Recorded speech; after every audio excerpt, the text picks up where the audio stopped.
नमस्ते। अनादि टीवी की प्रस्तुति खास खबर खास नज़र में आपका स्वागत है। मैं हूं रत्नाकर त्रिपाठी। आज बात नौनिहाल यानी बच्चों की। कोविड-19 के लगातार संक्रमण के चलते स्कूल बंद हैं। बच्चों को इस घातक संक्रमण से बचाने के लिए करना बिल्कुल सही कदम कहा जाएगा, मगर इसके चलते बच्चों की पर्सनालिटी यानी शख्सियत से जुड़ी एक बड़ी आशंका भी पनप चुकी है। बच्चा स्कूल में जाकर बाहरी दुनिया से परिचित होता है, दोस्त बनाकर वो सामाजिक सरोकारों का महत्व भी समझता है। बाकी बच्चों के बीच अपनी किसी खास एक्स्ट्रा करिकुलर एक्टिविटीज़ के ज़रिए उसका कॉन्फिडेंस भी बढ़ता है।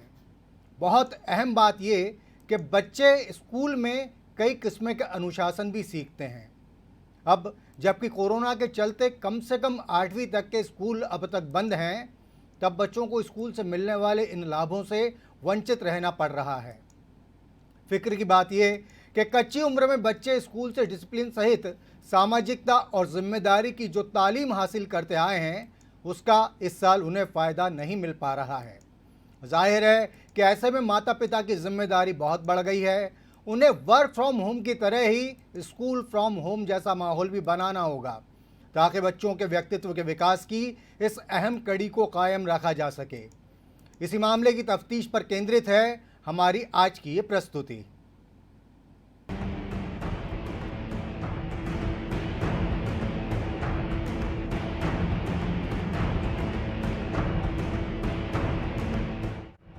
कोरोना काल के चलते मध्य प्रदेश में 1ली से 8वीं तक के स्कूल 31 दिसंबर तक के लिए बंद रखे जा रहे हैं। यकीनन संक्रमण से बचाने के लिए ये किया जाना बेहद जरूरी भी है, लेकिन इसके कुछ साइड इफेक्ट भी हो सकते हैं, खासकर उन बच्चों के लिए जो नर्सरी से लेकर 5वीं कक्षा तक में पढ़ते हैं, क्योंकि लगभग इस उम्र के सभी मामलों में बच्चा घर पर लाड़ प्यार या यूं कहें कि पैम्परिंग के बीच पाला जाता है, जबकि स्कूल वो जगह होती है जहां बच्चे को डिसिप्लिन का पाठ बहुत सहज तरीके से पढ़ाया जाता है।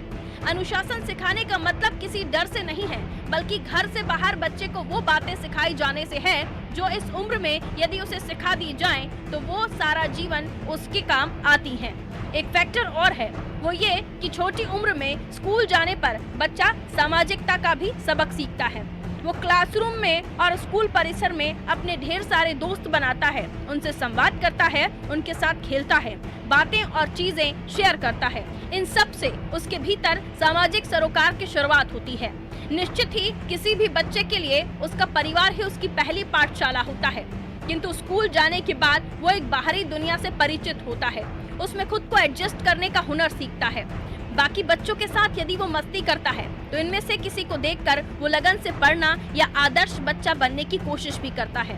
फिर स्कूल ही वो जगह है जहां बच्चा मेंटल के साथ साथ फिजिकल एक्टिविटीज का भी लगातार फायदा उठाता है। यही तमाम वजह है होम स्कूलिंग के बढ़ते चलन के बीच भी स्कूल जाने की जरूरत आज भी महसूस की जाती है।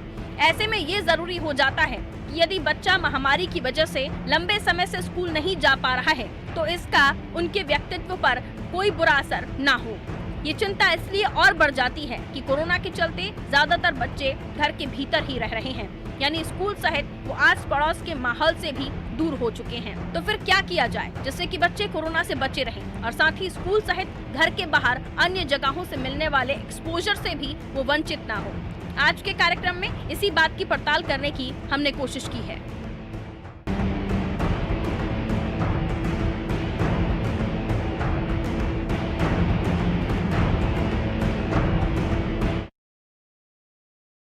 हैं भोपाल की doctor Maithili Sathe Carmel convent school में हिंदी की लेक्चरर हैं। हमने इस बारे में जो स्थिति है इस बारे में मैथिली साठे जी से बात की और उन्होंने जो कुछ भी कहा वो हम आपके सामने प्रस्तुत कर रहे हैं। कोरोना की इस बीमारी ने सभी को घरों में कैद कर दिया है, लेकिन उमंग, उत्साह और अदम्य ऊर्जा, इसी का तो नाम है बचपन।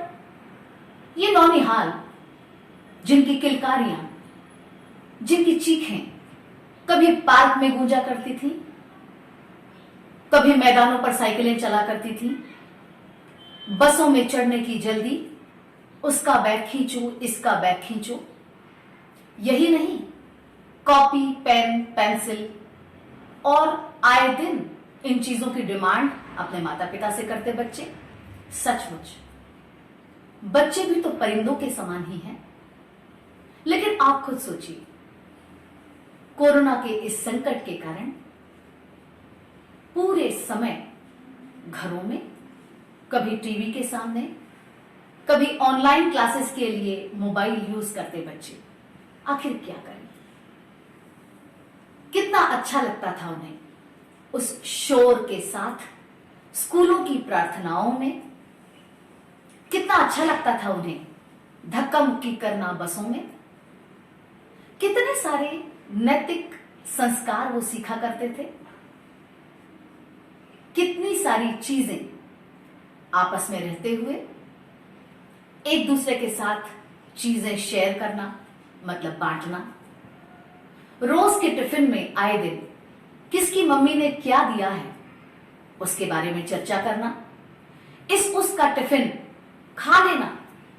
इसमें जो मजा और जो आनंद था वो आज घरों में बैठकर, चाहे उससे दूनी चीजें उन्हें खाने को मिलती हो, मजा नहीं दे पा रहे बच्चों को। बच्चों को क्या लेना देना इस कोरोना के संकट से, परंतु किया भी कुछ नहीं जा सकता। बात आगे बढ़ाते हैं। हमारे मेहमानों से आपका परिचय करा दें। बाल भवन स्कूल राजधानी में है, उसके प्राचार्य और सीबीएसई स्कूलों के प्राचार्य के संगठन सहोदय के अध्यक्ष राजेश शर्मा जी हमारे साथ जुड़े हुए हैं। नीति श्रीवास्तव जी हमारी अगली मेहमान हैं। डीपीएस स्कूल में हिंदी की डेप्यूटी एचओडी हैं। हमारे मेहमानों को हम स्वागत करते हैं। शर्मा जी, पहला सवाल आपसे करेंगे।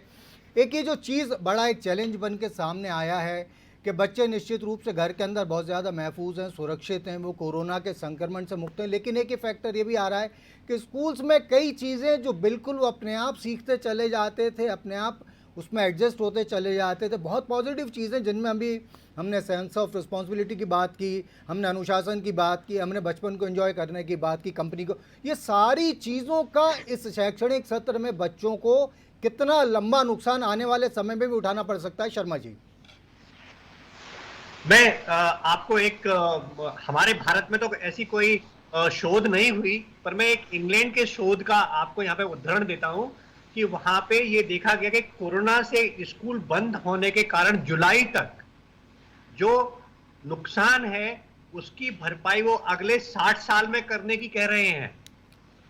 तो अब तो हम दिसंबर में आ गए आज, और उसका जो नुकसान होने वाला है बच्चों का और उनके टैलेंट का, उसका भरपाई मुझे नहीं लगता कि अगली शताब्दी में हो पाएगा। दूसरी चीज मैं एक यहाँ पे बहुत साधारण सी कहूं कि मनुष्य एक सामाजिक प्राणी है, और समाज में अगर अब बच्चा क्या हो गया, वो एक घर की चार दीवारी में बंद हो गया, समाज में आ ही नहीं रहा है। तो इसलिए जो मानसिक रूप से, संवेगात्मक रूप से और नैतिक शिक्षा के रूप में और टैलेंट डेवलपमेंट के रूप में ये चारों जगह पर उस बच्चे का पूरा विकास नहीं हो रहा है, और उसका परिणाम हमें देखना पड़ेगा। जी जी, तो आपने कहा कि 60 साल पीछे चले गए एक जनरेशन, ये बहुत अपने आप में गंभीर संकट है। नीति श्रीवास्तव जी, हम आपसे जानना चाहेंगे नीति जी से कि आप लोग ऑनलाइन क्लासेस भी ले रहे हो, और मुझे लगता है कि इसके बीच में कहीं ना कहीं आपको ऐसे बच्चों के बीच में कुछ बिहेवियर चेंज नज़र आता होगा स्कूल के मुकाबले में। क्या ऐसी स्थितियां आपके सामने आती हैं, और जब आ रही हैं तो आप लोग उससे निपटने के लिए क्या कर रहे हैं? बिल्कुल, मैं अपनी बात प्रारंभ करने से पूर्व, चूंकि मैं एक साहित्य की विद्यार्थी हूँ, तो एक कविता के माध्यम से मैं बात अपनी आपके समक्ष रखना चाहूंगी कि करके देख लो कितने ही जतन तुम, करके देख लो कितने ही जतन तुम, सच बोलूं तो बात बना ना पाओगे, तथ्य तो जरूर ले आओगे पर ज्ञान कहाँ से लाओगे। जो हर पल संभलने दे तुम्हें, जो तुम्हें स्वयं संभलने का मौका भी दे, जो गिरने भी दे कभी तो कभी उठाकर खड़ा भी कर दे, जो दुलारे थपकी दे प्यार से, वो हाथ कहाँ से लाओगे, तथ्य तो ले आओगे पर ज्ञान कहाँ से लाओगे। निश्चित तौर पर ये बड़ा ही कठिन समय है, और यदि हम विद्यार्थियों की बात करें तो विद्यार्थी ऑनलाइन क्लासेस जो उसकी चल रही हैं, निश्चित तौर पर हर विद्यालय के हर शिक्षक नया देने के लिए विद्यार्थियों को लगे हुए हैं, लेकिन विद्यार्थियों को कितना नया मिल पा रहा है। और जैसा कि आपने भी, जो प्रिंसिपल राजेश शर्मा जी, उन्होंने भी ये बात कही है कि इतना पीछे जो समय चला गया है, कि इस समय को हम कैसे बैलेंस्ड करेंगे, ये बहुत ही हमारे सामने डिफिकल्ट टास्क है आज की डेट में।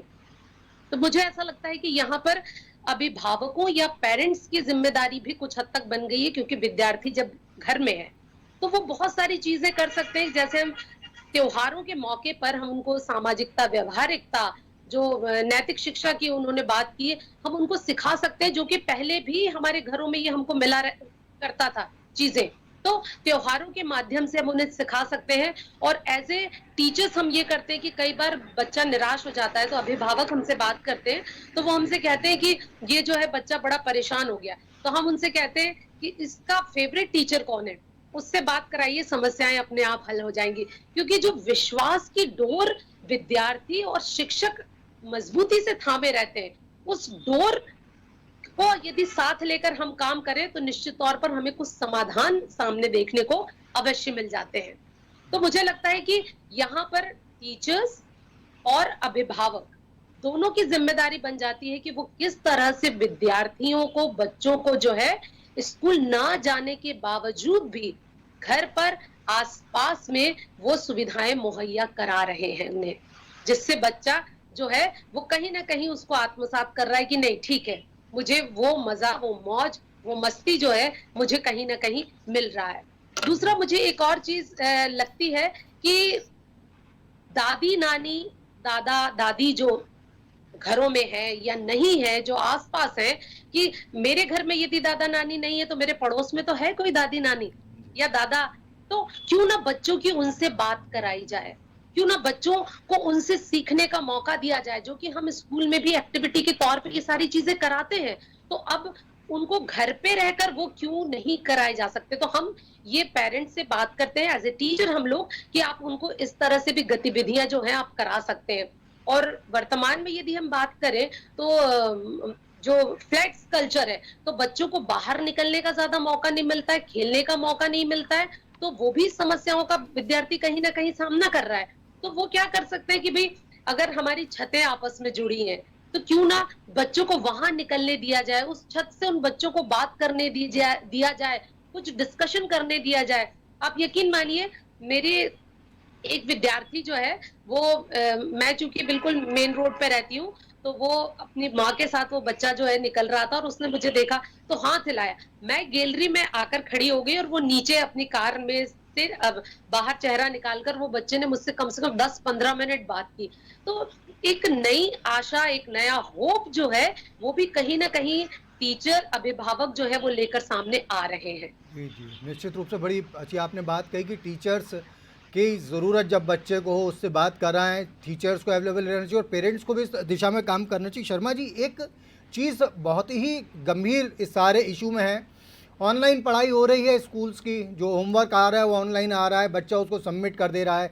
इसके चलते एक जो बहुत बड़ी कमी देखने मिल रही है कि बच्चा लिखने की आदत से दूर होता चला जा रहा है या उसकी लिखने की प्रैक्टिस बहुत कम होती चली जा रही है, जबकि अगले साल या इसी साल जब वो इम्तिहान में बैठेगा तो उसका लिखना सबसे ज़्यादा इसमें मैटर करेगा, पहली चीज़।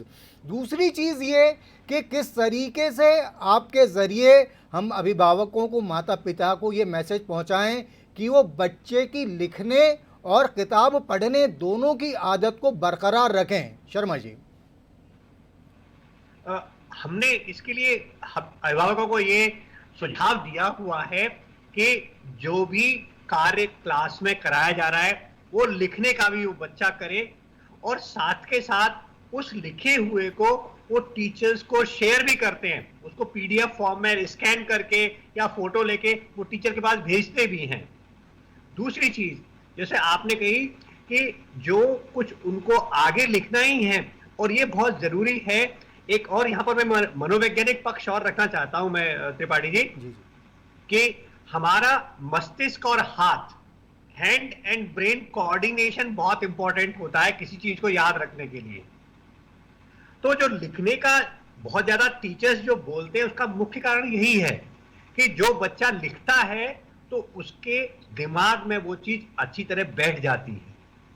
और यहाँ पर क्योंकि ऑनलाइन पढ़ाई हो रही है, तो ऑनलाइन पढ़ाई में ये केवल ऐसा ना होगा कि सूचनाओं का आदान प्रदान हो जाए और मस्तिष्क में कुछ न जाए, वो नहीं होना चाहिए। तो इस चीज के लिए हम हमेशा अभिभावकों से ये निवेदन करते रहे हैं कि आप बच्चे को लिखवाएं, उसके साथ बैठें, और सबसे जरूरी चीज कि उनको एक रिकॉर्डेड वीडियो भी शेयर करते हैं, जिसके साथ कि मान लीजिए कोई डाउट रह गया तो पेरेंट उसको सुन के दूर कर सकता है। उसके अलावा भी, क्योंकि अब ऐसी परेशानी आ गई है और परिस्थिति ऐसी है कि हम आमने सामने बैठ के नहीं कर सकते, तो हर सप्ताह के अंत में एक समय 1 घंटे का हर क्लास टीचर बैठ के निकालता है, जिससे कि पेरेंट के साथ इंटरेक्शन कर सके और उनके कोई भी डाउट है या कहीं पर भी कोई परेशानी आ रही है पढ़ाने में, तो वो उसको दूर कर सकते हैं। नीतीश श्रीवास्तव जी, यहाँ एक सवाल अब आपकी तरफ हम करना चाहेंगे।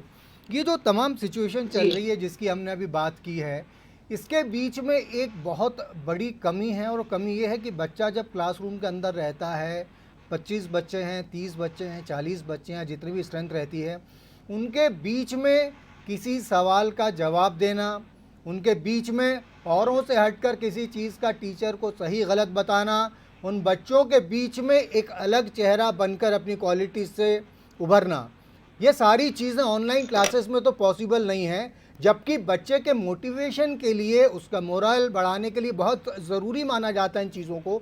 तो माता पिता को फिल वक्त इन चीज़ों के लिए बच्चे का ये कॉन्फिडेंस बनाए रखने के लिए क्या करना चाहिए आपकी नज़र में?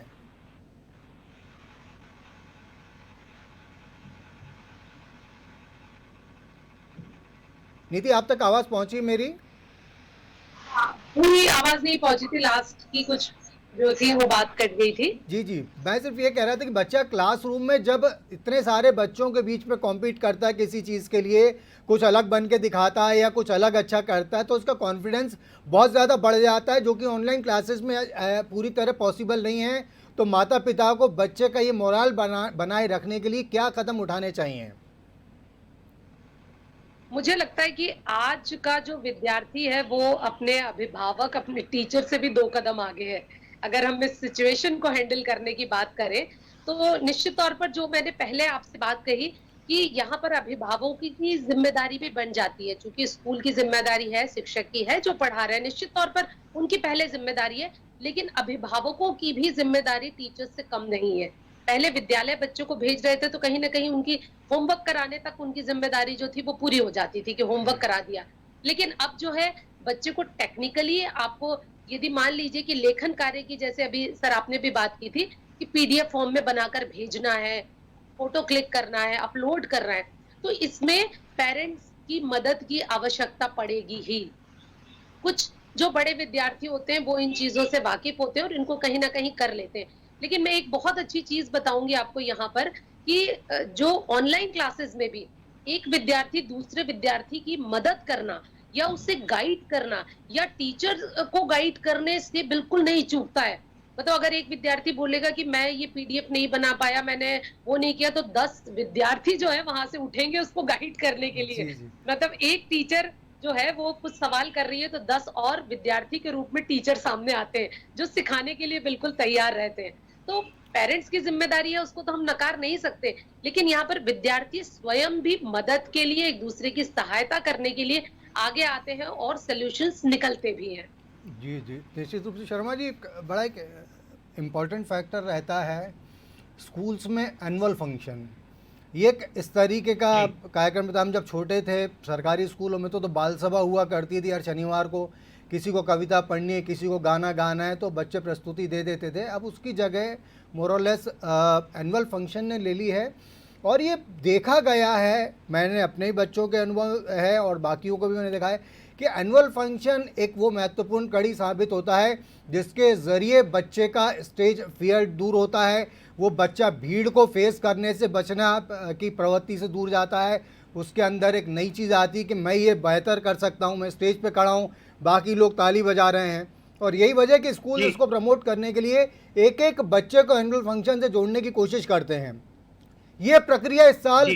पूरी तरीके से बाधित हो चुकी है। जो स्कूल बंद हैं 8वीं तक के, कम से कम वहाँ तो हो ही नहीं सकता, और जो खुलेंगे उनमें भी अब पॉसिबल नहीं है। ऐसी स्थिति में इस क्षतिपूर्ति के लिए क्या किया जा सकता है?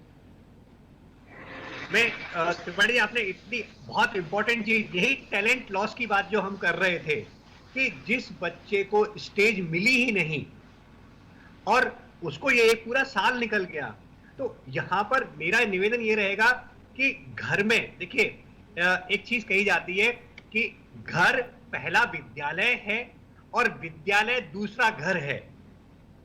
तो उस तरीके से जब घर पहला विद्यालय है, क्योंकि वहां पर सबसे पहले अध्यापक अध्यापिका हमारे माता पिता होते हैं, दूसरा घर स्कूल होता है जहां पर अध्यापक अध्यापिका पढ़ाते हैं बच्चे को। तो यहाँ क्योंकि एक चीज की कमी रह गई, स्कूल का एनुअल फंक्शन या स्टेज जो मिलती है बच्चे को अपना टैलेंट दिखाने के लिए, वो नहीं मिला। तो मेरा ये सोचना है कि यहाँ पे पेरेंट्स को थोड़ा सा एफर्ट लगाना पड़ेगा। अब उनको टीचर और पेरेंट दोनों का रोल करना है। जी जी। और घर में ही हम एक ऐसा माहौल बनाएं कि वहीं टैलेंट शो अपना करते रहें। वैसे हमने स्कूल लेवल पे ये किया है, ऑनलाइन डांस कंपटीशन भी हमने किया, हमने टैलेंट शो के लिए भी रखा, गेम्स के लिए हमने बच्चों को कोरोना के पेंडेमिक पूरी के पूरी प्रिकॉशन के साथ में स्कूल में बुलाया भी बैचेस में, क्योंकि ये हमें समझ में आता है कि ये लॉस बहुत बड़ा हो सकता है किसी बच्चे के लिए, तो प्लेटफॉर्म देना जरूरी है। जी जी। तो मेरा यहाँ पर निवेदन सभी अभिभावकों से ये रहेगा कि प्लेटफॉर्म कोशिश करें घर में ही सुरक्षा के साथ, क्योंकि देखिए जान है तो जहान है, तो सुरक्षा तो रखनी है, पर सुरक्षा के साथ साथ हमें जो जीवन के लिए बहुमूल्य उसका पूरा टैलेंट डेवलपमेंट, बच्चे की ओवरऑल पर्सनैलिटी, उसका व्यक्तित्व विकास होना चाहिए। देखिए शिक्षा केवल डिग्री ले लेना नहीं होता है, शिक्षा का अर्थ है जीवन जीने का तरीका सिखाना, जिसमें हर चीज आती है। अच्छा। तो वो तरीका सिखाने के लिए अगर मान लीजिए कोई कमी रह गई, बच्चा स्कूल में फिजिकली नहीं जा पा रहा है, तो हम कोशिश करें कि घर पे ही, जैसे अभी नीति मैम बोल रही थी कि क्या पड़ोसियों के साथ मिलके हम नहीं कोई स्टेज शो कर दें, क्या हम कुछ ऐसा आस पड़ोस में बिल्कुल सुरक्षा के वातावरण में, यहाँ पे विश्वास है कि इनको कोई कोविड की परेशानी नहीं है, तो क्या हम उनके साथ बैठ के नहीं कर सकते? तो मेरा निवेदन रहेगा अभिभावकों से कि वो जरूर कोशिश करें। जी जी, बहुत सही आपने कहा कि इस दिशा में कोशिश होना चाहिए। नीति, आपसे आखिरी सवाल हम करना चाहेंगे, और वो ये है कि बाज़ दफ़ा अक्सर ये देखा जाता है, ह्यूमन टेंडेंसी है कि यदि किसी चीज़ से कुछ दिन के लिए दूरी हो जाए, छुट्टी हो जाए, तो उसके बाद में उस चीज़ में पूरी तरह अपने आप को पुराने तरीके से एडजस्ट करना बड़ा मुश्किल होता है। नया जो भी एजुकेशनल ईयर शुरू होगा या जब भी स्कूल खुलेंगे, हम सबकी कामना ये सब कोरोना जल्दी जाए, जल्दी ये सब शुरू हो, उसके बाद का सबसे बड़ा साइकोलॉजिकल चैलेंज पेरेंट्स और स्कूल्स के लिए क्या रहेगा? मुझे ऐसा लगता है कि पहली चीज तो ये कि अगर इतने गैप के बाद बच्चा विद्यालय आएगा तो वो डबल एंथुजियाज्म उसमें होगा, सीधी सी बात है, क्योंकि विद्यालय बच्चों के लिए वो जगह है, विद्यालय बच्चों के लिए वो जगह है जहां पर वो सब चीजें सीखता है। मतलब केवल ये नहीं कि वो केवल पढ़ाई सीख रहा है, जैसे अभी भी हम लोगों ने ये बात की कि केवल पढ़ाई नहीं बच्चा वहां पर सीख रहा है, बच्चा वहां पर खुलकर खेलता है, मिलकर टिफिन खाता है, हंसता है, खेलता है, हारना जीतना, प्रेम, सहयोग, निष्ठा, सुरक्षा, सहानुभूति, सम्मान, विश्वास, यानी कितनी चीजें वो वहां पर सीखता है। तो अब बच्चा जब विद्यालय आएगा तो निश्चित तौर पर वो डबल इंथुजियाज्म के साथ आएगा। तो टीचर को, स्कूल को, मैनेजमेंट को अब इस बात का ध्यान रखना पड़ेगा, सबसे पहले तो उनकी सुरक्षा, कि भाई वो सुरक्षा तो सबसे पहले है, उसको हम नजरअंदाज किसी भी कीमत पर नहीं कर सकते।